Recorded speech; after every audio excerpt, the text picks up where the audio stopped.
¿ya? Esto es lo que se hace en la espermatogénesis a partir justamente de las células germinativas. La espermatogénesis se desarrolla en el aparato sexual masculino, específicamente a nivel del útero, como habíamos estudiado ya la clase pasada, donde a partir de las células inmaduras, que son las espermatogonias, sucede este proceso de desarrollo del espermatozoide y que, miren, a diferencia de las mujeres, en el varón sí nacen los varones, sí tienen en sus testículos desde que nacen hasta que mueren, bueno, disminuyendo a lo largo del tiempo la concentración de estos espermatozoides que se van formando, pero están formándose a partir de espermatogonias. Y eso es muy importante porque el que en un ciclo de tiempo pequeño esta célula se esté formando garantiza que esta célula no sea afectada por el entorno, por el ambiente, se pueda dañar a ese cromosoma y que dé como resultado alteraciones cromosómicas. No quiero decir que en el caso de los espermatozoides no exista esta posibilidad, pero comparativamente al ovocito sí está, digamos, con menor expectativa que se pueda desarrollar un daño a nivel genético. ¿Está claro? Entonces, el varón tiene un tiempo, digamos, las edades ideales para tener un número bueno, con buenos espermatozoides en un porcentaje importante, que ustedes ya van a aprender cuando hagan sus seminarios sobre técnicas de fertilización, que ya les dije que tienen que realizar espermatograma. Entonces ahí van a ver cuál es el porcentaje de normalidad. Entonces la edad ideal del varón para que suceda esto es entre los 25 y los 30 o 35 años. A partir de esta fecha empieza a disminuir el número de espermatozoides progresivamente a lo largo del tiempo. Sin embargo, un varón de 70, 75 hasta 80 años puede tener hijos, ¿no? Con menor posibilidad definitivamente, porque recuerden que es un número muy grande el que tiene que ser depositado. Son millones de espermatozoides que tienen que ser depositados para que solo uno logre alcanzar ese ovocito y fecundarlo, ¿no? Entonces, esto hemos visto actores, cantantes que tienen hijos ya muy mayores, pero eso no es algo que sea muy frecuente, ¿no? Pero sí cabe esa posibilidad de que se desarrolle y sin alteraciones. Entonces, en este tubo seminíneo donde se desarrolla justamente esta maduración de ellos, y la espermatogénesis pasa por diferentes fases. Primero, la espermatocitogénesis, la que va a dar el resultado de maduración desde las espermatogonias, pasando por A hasta D. Son 7 secuencias de divisiones que va a suceder aquí, hasta que se forme el espermatocito primario, ¿no? Entonces, desde espermatogonia A, espermatogonia tipo B, que hemos reconocido en la práctica las características de estos, las espermatogonias tipo B ya solo es una división. Por eso veíamos tantas espermatogonias tipo, perdón, las tipo A son, diríamos, una división, pero las B eran un montón, ¿se acuerdan? Espermatitos en cantidad, en cambio las otras eran reducidas. Entonces termina esta fase de la espermatogénesis, que es la espermatocitogénesis, en espermatocito primario. Todas estas divisiones son divisiones mitóticas. Mitóticas significa que las células hijas van a seguir manteniendo el mismo número de cromosomas hasta el espermatocito primario, que tiene 46 cromosomas. Luego viene la segunda fase, que es la meiosis. Y en la meiosis hay dos, la meiosis 1 y la meiosis 2. La meiosis 1 ya es una división reduccional, la que reconocemos en realidad con esa denominación de meiosis. Meiosis es que se va a dividir la célula, pero ya manteniendo la mitad de los cromosomas de la célula previa, es decir, en este caso del espermatocito primario. Entonces, esta división, primera división, va a dar lugar a la formación de dos espermatocitos secundarios que alojan en él 23 cromosomas. Luego se produce la segunda meiosis, que yo en realidad le quitaría ese nombre meiosis, a pesar que dice segunda meiosis, pero dice ahí ecuacional, ¿no? Porque esa denominación ya nos podría confundir si no sabemos de que si es meiosis, esos 23 cromosomas deberían partirse a la mitad, ¿verdad? Pero no es así, porque sigue manteniendo el mismo número de cromosomas en la segunda división de la meiosis, dando lugar a la formación de las espermátides. Pero aquí ya tenemos nosotros algo bastante establecido. Cuando el espermatocito primario se divide a espermatocitos secundarios, sabemos que hay cromosomas sexuales, que en el caso del varón están X y Y. Entonces, un espermatocito secundario se lleva X y el otro espermatocito secundario se lleva Y. Cuando se produce la segunda meiosis, ahora para la formación de las espermátides, obviamente que este espermatocito secundario que está llevando X, las espermátides que se van a formar a partir de esta segunda división meiótica seguirán llevando XX. Y en este caso del otro lado estarán llevando Y. ¿No? Tenemos ahora ya las espermátides manteniendo 23 cromosomas cada una de ellas, cada una alojando un cromosoma sexual, uno de los cromosomas sexuales del caso de varón, que puede ser X o Y. Luego viene la espermiogénesis.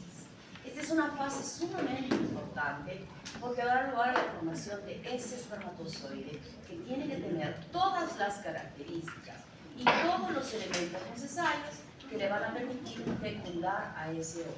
Entonces aquí hay una transformación de una célula normal, con un citoplasma normal, con un núcleo normal, obviamente no tan normal, porque probablemente tiene 23 cromosomas, pero esa célula tiene todos los organoides en su citoplasma y que van a cumplir un rol importante en esta preparación, en esta transformación de esta célula en espermatozoide. Y eso se llama la espermiogénesis.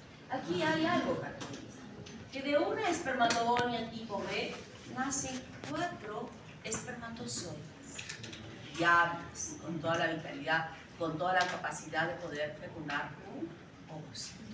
4. ¿Okay? Muy bien, entonces todas esas fases ustedes ya las han estudiado en biología celular y quiero que repase todo lo que han aprendido. En todas estas etapas viene esta formación de las células, que voy a nombrar algunas que son importantes cuando esté explicando, ¿no? Y habíamos dicho que en esta gametogénesis, esta célula Sertoli aloja en estas cavidades desde la parte periférica, las espermatogonias, y progresivamente estas células se van dividiendo, pero siguen ahí. En estas divisiones, hemos dicho que cada espermatogonio da lugar a 4 espermatozoides. Y estos 4 están como agarraditos todavía de la mano, ¿miren? Acá ya en la parte apical del tubo semífero. Y la espermiación, que hemos dicho que es esa contracción de las células musculares del tubo seminífero al contraerse, van a hacer que se rompan estos enlaces y los espermatozoides queden libres, bebés. ¿Se acuerdan que hablamos de bebés? Que todavía ni siquiera sabían gatear, pero quedan ya libres, nadando en este líquido aportado también por la célula de Sertoli, que van a formar un volumen importante para transportarse en él. Generalmente van a hacer un transporte activo específicamente por el líquido, mientras este espermatozoide va a adquirir su movilidad. Entonces, la espermiogénesis, que es una etapa muy importante, tremendamente importante para la formación de este espermatozoide, pasa por diferentes etapas, ¿verdad? Ustedes la han estudiado también y que la van a volver a repasar. Me interesa mucho que repasen esto, que lo estudien bien. Pero una de las fases muy importantes que sucede en este espermátide, que se organiza la célula, que el citoplasma se va organizando, es la etapa de Golgi. Y la etapa de Golgi consiste en que el aparato de Golgi, ¿se acuerdan del aparato de Golgi?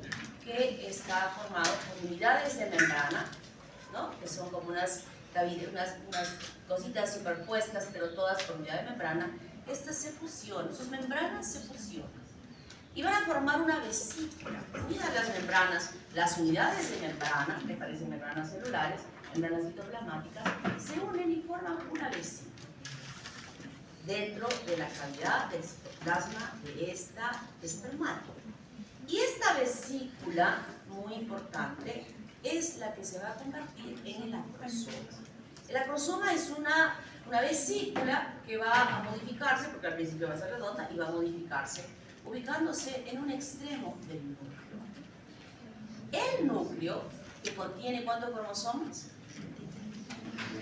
23 cromosomas, que en este momento empieza a compactarse. Se compacta tanto, que ustedes han visto en la clase la semana pasada, cuando hemos visto los espermatozoides, el ovocito de erizo de mar, ¿se acuerdan?